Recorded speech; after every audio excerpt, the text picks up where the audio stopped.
UNESCO World Heritage Convention 2017 recognized the 5.5 square kilometer area of the historic part of the city of Ahmedabad, also known as the Walled City or the Historic City of Ahmedabad, as a World Heritage Site. The outstanding universal values were identified under two criteria. Criteria 2, to exhibit an important interchange of human values, and criteria 5, to be an outstanding example of a traditional human settlement. In the justification of inscription under criteria 2, the historic architecture of the city of the 15th century Sultanate period was presented for its unique provincial Sultanate idiom, where local traditions and crafts were accepted in religious buildings of Islam, even when they did not strictly follow the tenets for a religious building. More than 30 such religious structures representing this unique value of the city are listed. The city's hierarchical settlement planning, neighborhoods, that is poles, with its wooden houses and community spaces, is defined as an outstanding example of human habitation under criteria 5. The site managers of the historic city of Ahmedabad since then have ensured that a comprehensive heritage management and conservation plan has been laid out to protect the OUV. However, there is a constant negotiation between the histories, places, and processes that the inhabitants consider valuable and what is intended to be conserved through formal processes.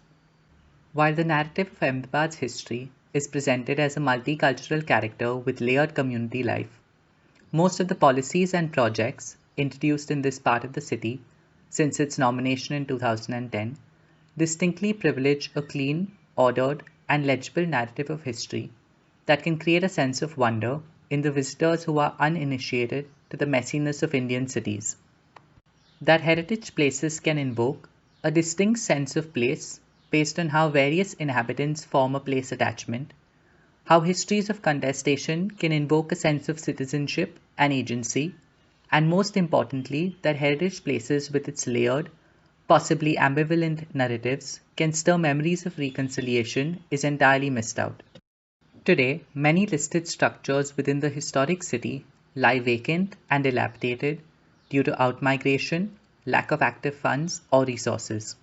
One such example is a dilapidated Jain temple in a Muslim dominated Pipardini Pole, and another is an abandoned mosque in Tangshalni Pole. Through the example of the Conservation Site School initiative at Tangshalni Pole Masjid, this film intends to represent these forgotten or marginalized narratives that continue to be fresh in the memories of the inhabitants. The city of Ahmedabad was established in 1411 AD with the Badra citadel as a fortified town with places for palaces and all other facilities for the king and his noblemen.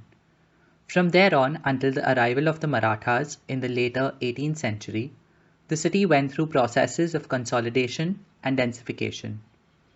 The fort walls of the city were built 50 years after the citadel, and various purs, which are blocks or administrative units of the city, located between the citadel and the fort wall, came into being one after another. Administratively, these purs were independently headed by the noblemen appointed by the king. Each of these purs also had a prominent mosque made of local sandstone for prayers, usually on the highest land of that pur. These purs consisted of poles, a group of houses with one or two gates. A pole is usually a self-governing social unit of the residents based on family ties, caste, religion, or occupation. However, some poles were organized around its city-level economic function and had diverse groups of people living in it, sometimes in a branched-out street known as Kancho or Khadki. Mandvini Pole, for example, was a neighborhood where major markets were placed with structures linked with tax collection, Mandvi, were located. Tangshalni Pole, similarly, had a mint, Tangshal, and both these poles were populated by families of traders and administrators closely linked to these structures, at times specially invited by the king or the nobleman. And as evident through the wooden mosque, each of these groups of people had a unique trajectory of migration before they settled here, whose histories are not part of the dominant narrative. Mosques in Ahmedabad, as identified in the World Heritage Narrative, are built in sandstone, ornamented with jalis, with iconography of various traditions, and are exemplars of Sultanate architecture built under the patronage of kings and noblemen. The mosque located in Tangshalni Pole is not that. Apart from the obvious difference in the materiality of the mosque, architectural historian Dr. Gauri Bharat observes, the mosque had an upper level that was used as a Jamaat Khana, a place of gathering among sects such as the Ismailis for instance. More interestingly, the mihrab was semicircular in plan, with a semicircular arch, and the enclosed, pavilion-like space meant for prayer was supported by 16 columns. The connection, in my mind, was to the Sola Khambi Masjid, literally translates as Mosque of 16 Columns, in Bhadreshwar, Kutch, which scholar Mehrdad Sukuni analyzes as part of a tradition of maritime mosques. Sukuni suggests that the semicircular mihrab is found in mosques along the coast of Gujarat, Malabar, and extends all the way to the Indonesian archipelago. The differences between the maritime mosques and those further inland emerged from the different routes through which Islam reached the subcontinent. The materiality and the construction of the mosque, which is closer to the domestic architecture of Ahmedabad, indicate that the mosque, unlike the stone mosque, was probably built under the patronage of members of an affluent community rather than it having a royal patronage. Since 1714 CE, the city has seen many instances of communal discord between the Hindus and the Muslims, which has since the 1970s been politically exploited, affecting the social fabric of the place. The fabric of Tangshalni Pole was most affected in the riots of 1985, resulting into all the Muslims of the pole moving out and the mosque being abandoned. As historian Howard Spodek writes, by the time of the 1885 riots in the city of Ahmedabad, the Hindu-Muslim conflict may have taken on the kind of status which racial conflict has had in the United States of America and religious and ethnic conflict has shown elsewhere, for example, Belfast, Beirut, and Jerusalem, an underlying tension which may be tapped opportunistically to inflame quite unconnected political issues. The present condition of this neighborhood, some many abandoned, partially destroyed houses, mostly commercial, day-use buildings, and a very few remaining Hindu households is a result of what followed the rupture in the social fabric.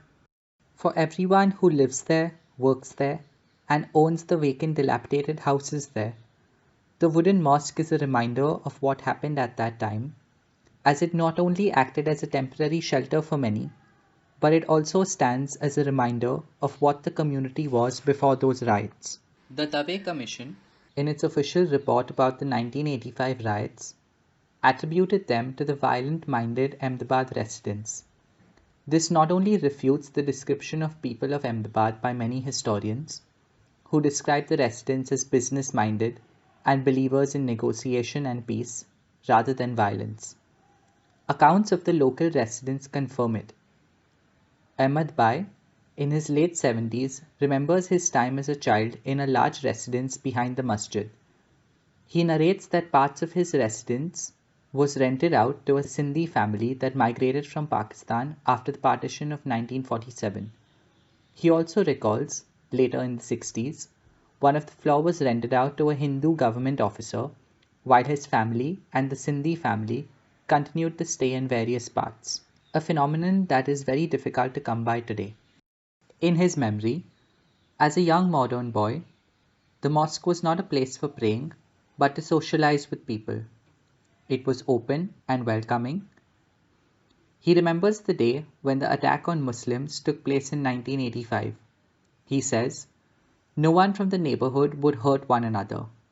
We all were too close and had respect." According to him, a large group of people from outside came in. The neighborhood Hindus, who saw them coming from afar or heard about them, came into our homes and made sure we all left the neighborhood safely before the attacks took place. He narrated instances when a local Hindu lady helped a Muslim man who could not get away in time by hiding him in her house. This story is corroborated by Lataben, now in her 60s. The incident, however, left a deep mark on the community. Subsequent instances of violence in the city, in many cases systemized enough to shift demographics for political gain, and as argued by some scholars, material gains by manipulating property markets. The city has seen communal violence to great degree since then. As mentioned earlier, the primary, most visible structure of the historic city are pulls that have within them poles, which are neighborhoods. This structure is underlaid with another part structure that was a result of specific gender hierarchies. Women of the city were generally never encouraged to be on the streets unless there for some specific purpose. Their place for interaction with one another were chowks, which are small plazas, and streets within the pole. While most of these neighborhoods had one visible access through a gate, there were smaller connections to other poles through a back alley or sometimes through a house. Women usually use these alleys for movement to subvert the gender distinction. During the riots, when the main gates were slammed shut for people of other communities, women interacted with one another and were often active agents of peace building through these very routes.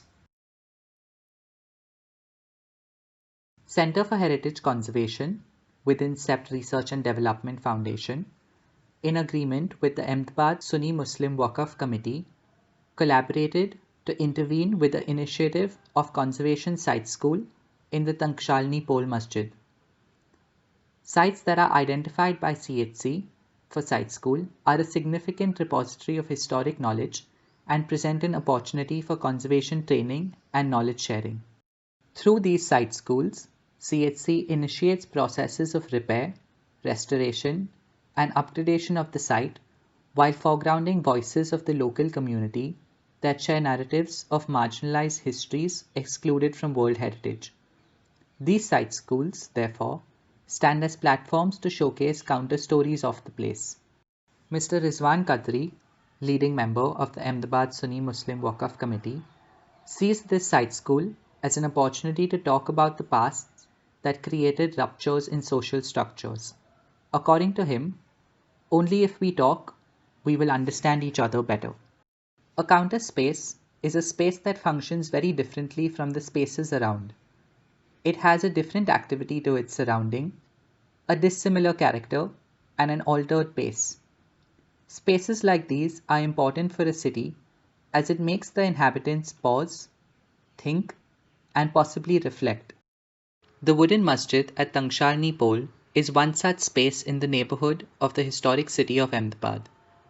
A neighborhood that usually hustles with commercial activities during the day and is a dead negative space during the night, had this very enclosed space open to the city and especially the neighborhood for a day during the open house of the site school.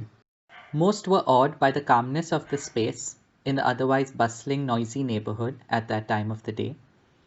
Many residents saw the space for the first time, and the discussions were then around the possible introduction of educational activities in the middle of this neighborhood that has a history of violence and rioting. They felt this could bring the much needed texture to the place. In their words, "Kai alag thase," something different will happen. The most interesting aspect of the day was the presentation by Dr. Arianti, who spoke of the production of women's space in mosques. One was left wondering, in a place that has uncomfortable memories, can the introduction of women's narratives bring reconciliation? This, considering that the neighborhoods in the historic city have a substructure where women's interactions with one another have always been crucial for the city to get back to life after an event of destruction or disturbance. The Tankshalni Pole Masjid promises to be a complex and layered lesson in conservation.